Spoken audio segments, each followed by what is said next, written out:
अब त्यो ट्रामाडोल भन्यो अहिले एकदम क्या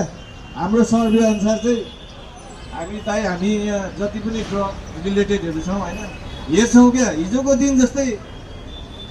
सुई यस्तोहरू त्यो बेला डेन्जर भन्थ्यो क्या तर अहिले यो ट्रामाडोलहरूलाई हामीले एकदम धरानमा चाहिँ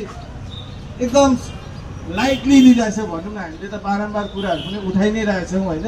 यो मेडिकलहरू सिज गर्नुपर्छ क्या कतिपय छ क्या यो पैसाको लागि दिइरहन्छ होइन केटाकेटीहरू आउँदा अन्डर एजेसहरूलाई नदिनु नगर्नु भन्दा पनि त्यो कुराहरू चाहिँ एप्लाई नै भइरहेको छैन क्या सर्टेन टाइम हुन्छ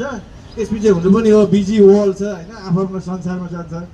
तर यो चिजहरूलाई चाहिँ स्ट्रिक्टली गऱ्यो भने चाहिँ किनभने हामी त यो भोइस लिएर आउन चाहन्छौँ क्या से नो टु ड्रग्स भनेर होइन यसलाई नै स्ट्रिक्ट गऱ्यो भने धरानमा लाइक हामी धेरै कुराहरू टिनेजर्समा चाहिँ सेभ गर्न सक्छौँ त्योभन्दा 40 एक्रसकोहरू सुन्यो छ भने चाहिँ